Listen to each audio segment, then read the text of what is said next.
Hi, everybody. Today's guest is someone who's changing the way we think about money, investing, and who gets to be a part of those conversations. Marcia Dawood is an early stage investor, author, and thought leader who has spent years working to close the gap in access to capital, especially for women. And oh, is that needed?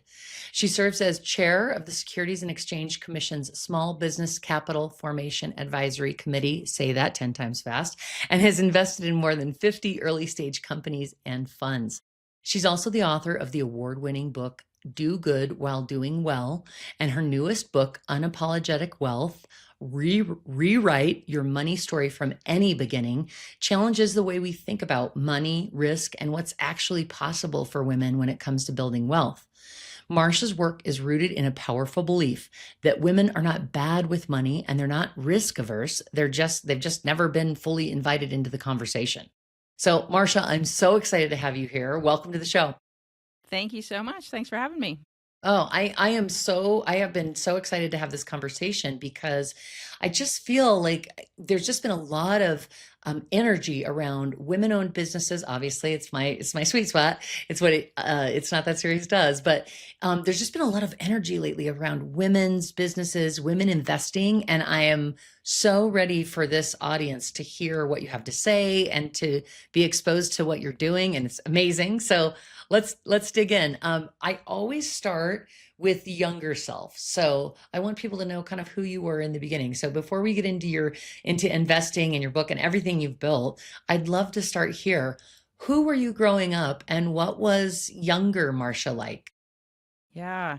So I was an only child, and my family was always trying to live below our means, which I really appreciate now as an adult because I really learned a lot of values. I actually talk about in the book, I think it's actually in both books, is how my dad was so good about explaining to me money, like just what we had to use it for, what happened when the bills came. And he would keep the bills for the month in a shoebox. And then he would, at the end of the month or whenever he got his paycheck or whatever that story was, and my mom got paid at a different time, I don't know.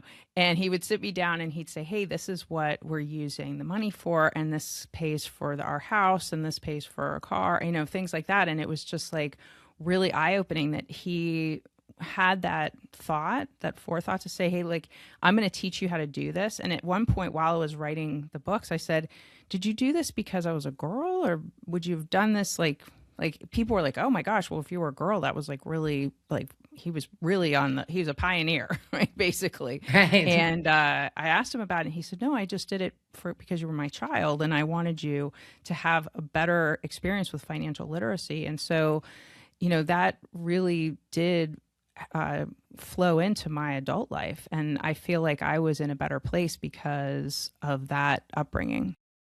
I think that's so incredible that he had the insight to share that with you, because I think even as myself or my parents or many people's parents, like, never think to include their children in that. And obviously it's so valuable, and look at how it's created this life for you. I mean, would you have gone down the same path had he not done that? I don't know, but that really is incredible that he even thought to share that with his child. That's so powerful. It was very powerful. And I mean, even I have three stepsons, and I never thought about doing it with them. I guess I should have. Right. But there was like, it gets complicated. Then you're trying to explain, like, yeah, okay, well, this is where this money go. And then, I don't know, it can get complicated. Yeah, no, I think what a cool that's so cool. We all grow up with some kind of story around money, whether we realize it or not. I mean, I remember, I grew up in a very mid-level family, and I would have sworn we were broke. My mom was always like very tight with money, and we never had extra money for anything, but it served us very well. But we all have some kind of story that's happening in our minds about money. What was your early relationship with money, and how did that shape how you think about it today? Yeah. So I two sides of the family. One was relatively well off, and one was, kind of average. And the well off side of the family, they were not friendly. They weren't warm and loving, and I didn't really like being around them. And Interesting. yeah, and to go and see them required getting dressed up and looking the part and going to a nice restaurant and like, and I was a kid, so I was like, I don't really like this. You're like, this And sucks. yeah, like I wouldn't just, but then my other side of the family, we would go and we'd bake cookies and they taught me to bake and they taught me to sew and we would do fun things together and there were always hugs and we wore our pajamas. I mean, it was totally different. So early on, I think I got this perception maybe that people who had money were kind of hoity-toity and not Mm. not really down to earth.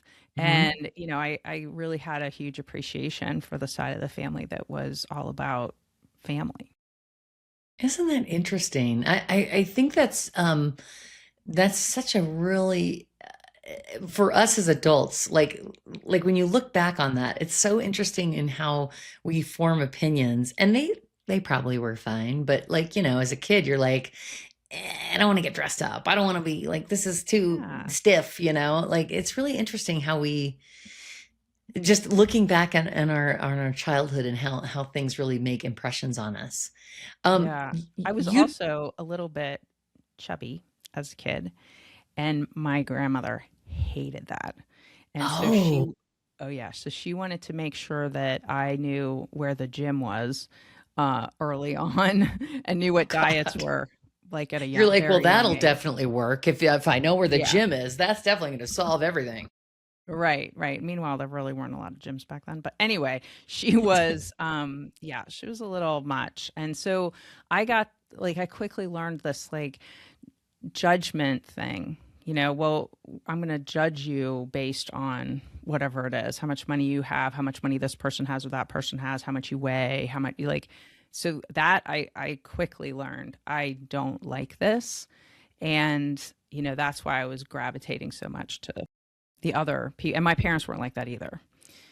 This was just a second level generation out. Gotcha. Gotcha. Interesting. Yeah, it's really interesting. Again, all these things that we experience as kids and how we take those into our adulthood, whether it's money or personal stuff, like you're saying, like find the gym and all of that. But you didn't start your career in investing. You Mm-mm. spent years in operations, sales, and leadership roles before moving into this world. So what led you into investing and how'd you get there? And what surprised you most when you first stepped into that space?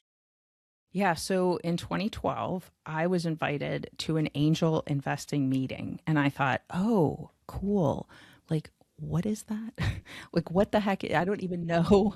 Like this are we going to like sit around and pick stocks?" Like I absolutely had zero idea what it even was, let alone anything about it.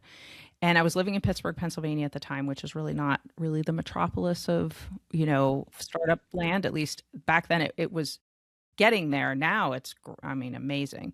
Um, but I just thought to myself, okay, well, I'm going to go and I just want to see what this is like. I was so fascinated because these entrepreneurs basically at these meetings would explain the business that they were building and explain why they needed capital and, what kind of innovation they were working on. And I thought to myself, after the meeting was over, I thought, where have I been? Like, I feel like I've been living under a rock. I've been working in corporate America, like doing the same thing, kind of expecting different results and not getting them. And I was like literally in my own bubble. I had no clue. And so when I see this innovation and I'm thinking, wait a minute, this is happening. Like they were all local. So this wasn't like people flew in from, no, they were all local and they were all doing things that were really, really interesting. And then I quickly realized that, oh my gosh, women, we're like 50% of the population, but yet we only get about 2% of the funding for this stuff. Wait. My mind is like blown, right? So over the course of the next couple of years, I was still working in my corporate job, but I started to learn more and more about it. And when it got to a point where it, was time to leave the corporate role, and then I kind of totally jumped into the whole idea. And because of my husband's job, we ended up living in 10 or between in 10 years, we lived in 5 different cities. And so that's an interesting perspective also. So we lived in New York, Pittsburgh, San Francisco, Dallas, and now Charlotte. Oh, It what a was different, like, not just fair. like you weren't just like bebopping around the East Coast. You were like really No, no. experiencing the States. We were all over the place, including the last place that we lived before we moved permanently to Charlotte, where my stepkids live, is San Francisco, Silicon Valley. Like I was in Silicon Valley and I had already been doing a lot of the stuff, angel investing stuff in all these other cities. So it was like so fascinating. Anyway, we could go on and on about that. I mean, But and talk about what a difference, like just New York to San Francisco alone is yes. dramatically different. So like what a mind blower just being there in the middle of all of it. Yes. And so I just started to realize, like, hey, I think we have an awareness problem. I think the reason why people are not like the reason why a lot of innovations don't ever see the light of day, and we need a lot of them in healthcare, in climate, and all those kind of things, is because we don't have enough people who are actually backing the companies that look like the founders or that actually need the products and services that are being developed. So, look, charities are the most wonderful thing. I am a huge fan, a huge proponent for nonprofits, but they are extremely underfunded. So think about the fact that there are only about $550 billion that go annually to nonprofit organizations. That is less than the value of 1% of our US stock market. That's So if you think crazy. about that for a minute, it's crazy the burden that we are putting on nonprofit organizations in order to save the world. That's not Hmm. fair. So we have Right. to partner with for-profit companies who are also doing things that are good and be able to get the changes that we want to see in the world by having people invest in that change. Wow. That's mind blowing. I mean, I knew that it was low, but I didn't realize it was that low. Yeah, Like I mean, that's wild. $550 billion it's a lot of money, right? That's a lot of money. However, when you think about it in context to everything else, it's not a lot of money to be able to solve climate change, cancer, heart. I mean, just name whatever it is that you want. It's not. It's not a fair playing field. Well, you didn't start your career in investing. You spent years in operations, sales, and leadership roles before moving into this world. So, what led you into investing, excuse me, and what surprised you most when you first stepped into the space? Well, I guess really the thing that kept drawing me back, even though I wasn't necessarily, trying to do that. It wasn't like I woke up one day and said, "Hey, I think I'm going to go into investing today." Um, I really just I saw that there was a problem. There's a problem with the fact that women founders don't get enough funding. The innovations that women and people of color and all kinds of underrepresented people want to see are not happening. So as I got to know this, and really the biggest piece was the moving. So because I lived in those different cities, I had a perspective that most people would never get. I mean, you can visit cities, but when you live there, it's a different animal.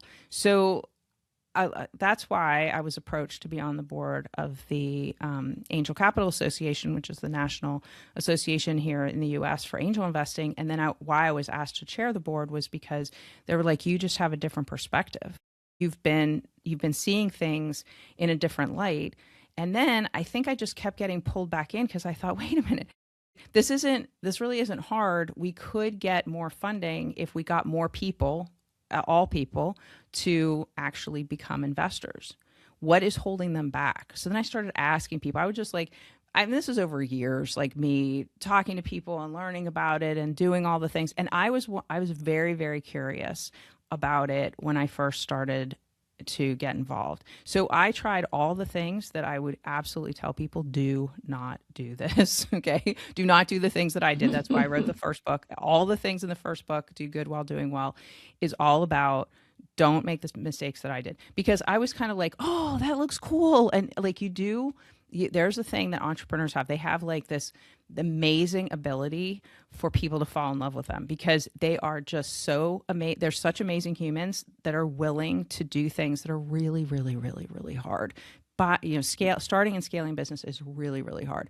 So you love them and you want, and so I did all these things and I was like, oh my gosh, I love them so And I was a little crazy. I probably invested in things I shouldn't have invested in, or, who knows. But I learned a ton, and I thought to myself, I could sit on this information in my head and like not do anything with it, or I could actually help people maybe see if it's something they want to do. And remember, I am not an advisor. I'm like, I don't make any recommendations. You need to talk to your accountant, your lawyer, your everybody.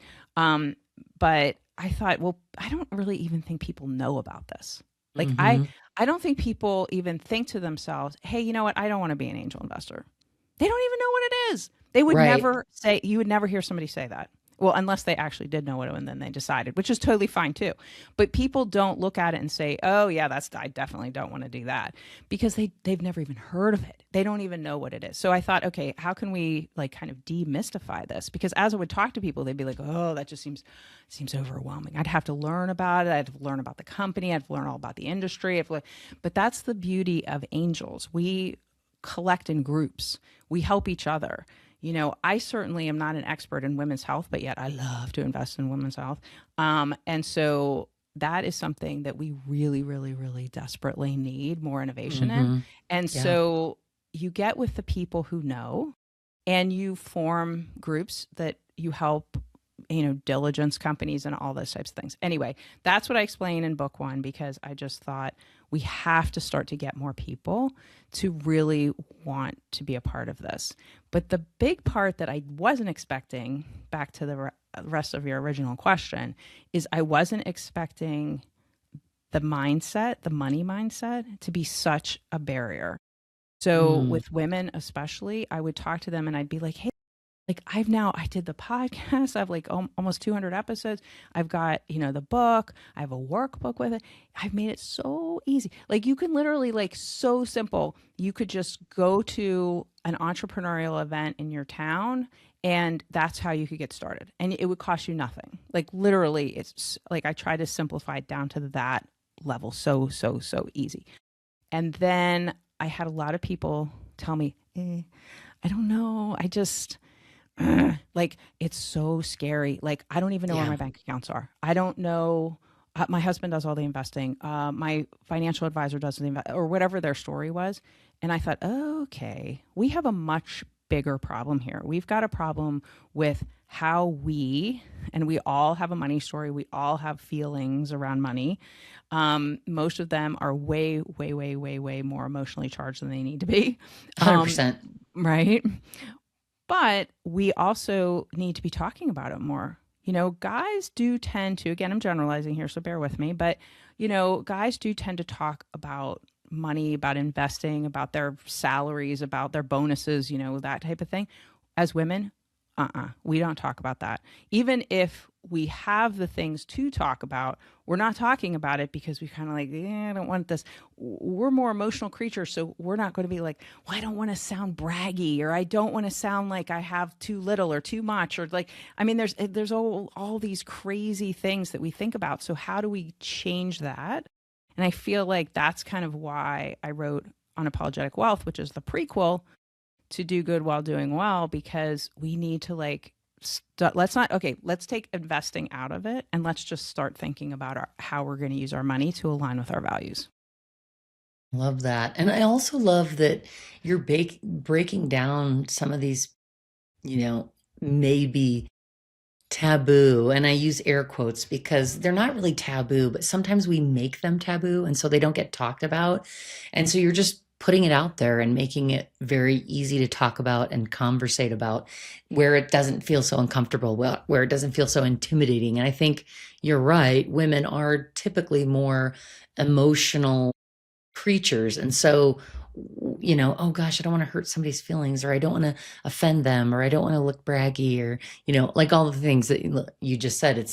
It has so much more to do with the actual topic, which is money, than we give any credit to. But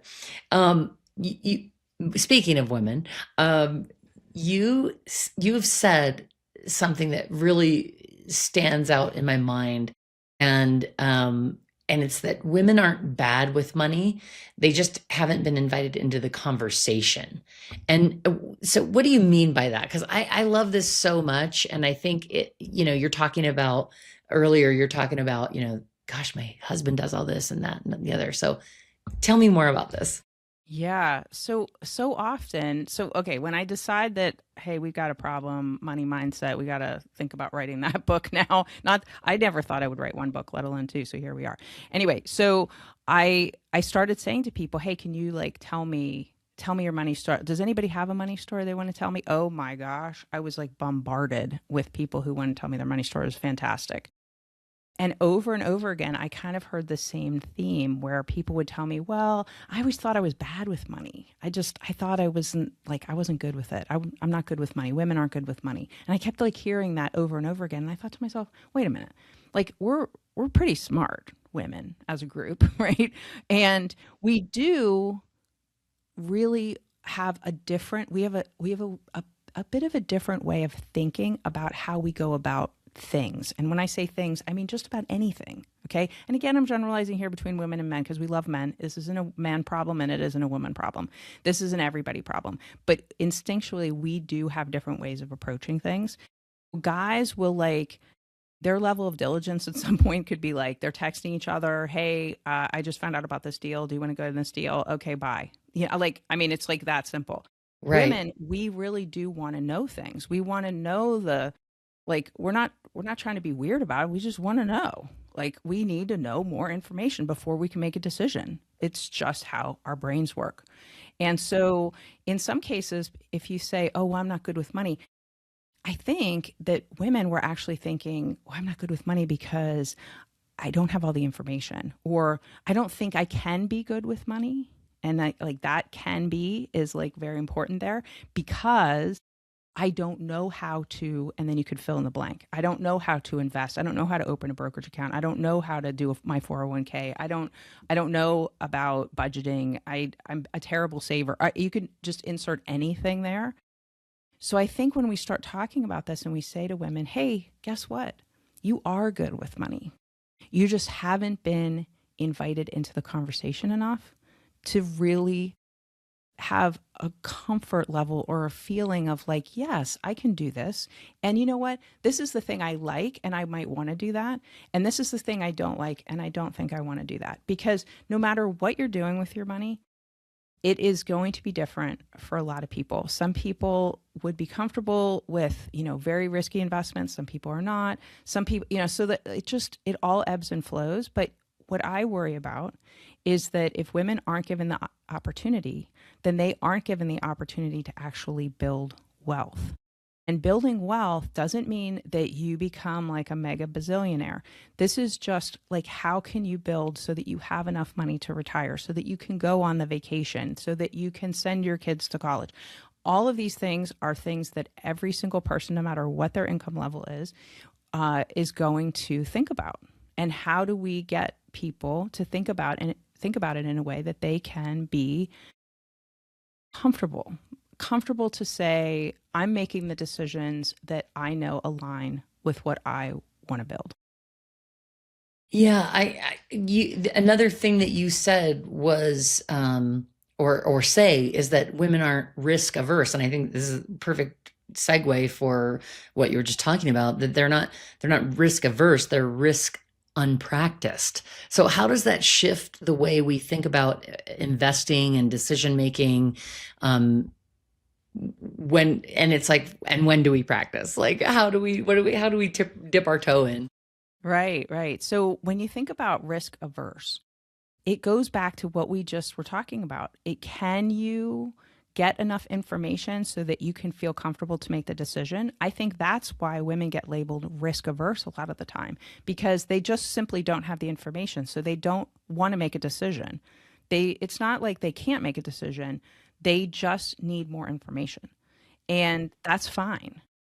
But the more that you actually practice doing the things, whatever that is, saving, investing, spending, doing whatever, that is when you start to feel more comfortable in a world where you can begin to build wealth. So I really do believe that it's not about being risk averse. It's we are more risk astute, and we are risk astute because we're trying to find out the information. And but the more we practice, the easier it's going to become, and that timeline to actually make the decision is going to get shorter. Interesting. I think you really hit the nail on the head there. Women want more information. And like men, when you were talking earlier about men, like they're like, oh yeah, I did this, then they're much more willing to pull the trigger on something. And women Yes. are more, you're right. They need more information to make a better decision because they want to be sure with what they're doing versus um, I had this conversation earlier this week with a woman. We were talking about audacity, and I was saying us women need to learn from men. They have all this audacity, and that applies to money. It applies to personal relationships. It applies to business.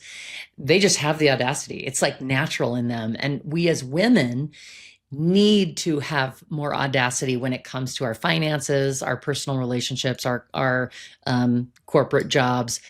It's actually an advantage. And we need to tap into that more. And that applies here as well. Totally. And it really applies to the concept of failure. So Mm, failure is actually a good thing, and can be a good thing, okay? And if you look at it in a certain way, you are never ever, I don't care who you are, as many times as you try to invest or do this or that with your money, there's always going to be things that go wrong. There are going to be a lot of things that go right. So I think men tend to be they tend to get over that a lot quicker, where women, we hold on to it. So if you, let's say, I'll just use angel investing for example.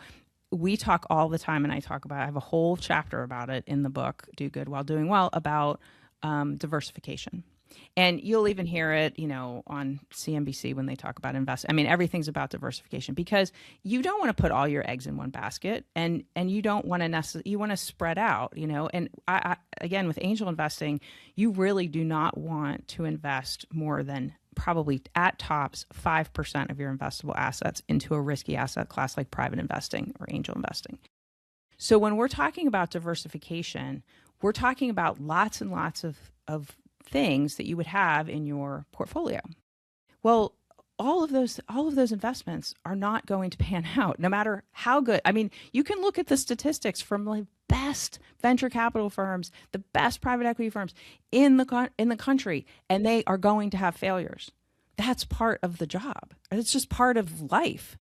But as women, we think to ourselves, "Oh my gosh, wait a minute. If I make an investment and I don't really feel comfortable with it and I'm not really sure what's going on, oh, like I'd rather just not do it." So well, and I there's think also women are like, they think like, oh, I don't have $1 million to invest, so I can't even right, start. And it's like, right. you don't need a million, like, what do you, Yes, 50,000, 10,000? Like, I think also we put that in a space of like non-touchable space of like, in order to be an investor, I need to be, I need to have like an extra million laying around or something. Or it doesn't have to be a million, but you know what I'm saying? Like a lot when it's like, no, well, you have this other egg of money that you could be using to your advantage. exactly. And there is an opportunity cost to not doing it. So, and to your point, 100%, you do not need an extraordinary amount of money. And unfortunately, some of the shows that are on television right now, and have been for a while, will make it look like that. There's a perception that you have to fly in a private plane, and if you're an investor, you've got all the bling on and things like that. There have been so many changes, especially in the last 10 years, where the SEC has really tried to open it up so that people can dip their toe in the water. They can try to invest or do other things at much, much lower dollar amounts. So, for example, you can go on to an equity crowdfunding site. You could literally just go to a search engine, type in equity crowdfunding, and pull up a site. The top three that have the most market share right now are Start Engine, Republic, and WeFunder. You just pick one, you can look around, and you could become an investor. You would actually be able to call yourself an investor by investing $100. $100. Ladies, $100. did you hear that? $100. $100. Let's say it again for the people in the back. $100. I think that's mind-blowing. And I don't know the other two, but I've seen a ton of WeFunder stuff. Love it. Yes, exactly. I love this opportunity it gives people, because not only does it give women this opportunity, it gives young folks. Yeah. Like, so my daughter's about to turn 28. Young folks like that, it gives them an opportunity at an early time in their lives, in their 20s, in their teens. Maybe they want to learn about it. And, it's like, okay, I can risk, quote unquote, risk $100. I can risk $150 or $1,000 or whatever the number is, but it doesn't have to be this massive amount. And that's such a cool thing that is, those platforms are allowing these, people, women and people in general to give it a test run. Thank you so much for being here. I hope you love this conversation as much as I did. And we're not done yet. This continues in part 2, so make sure you come back and join us there. That's a wrap on today's episode of Carrie, It's Not That Serious. If this conversation resonated, subscribe and share it with a WIP, a woman in power in your life. You can find more conversations, more community, and all the fun INTS merch you love at itsnotthatserious.com. We're building something meaningful here, and I'm so glad you're a part of it.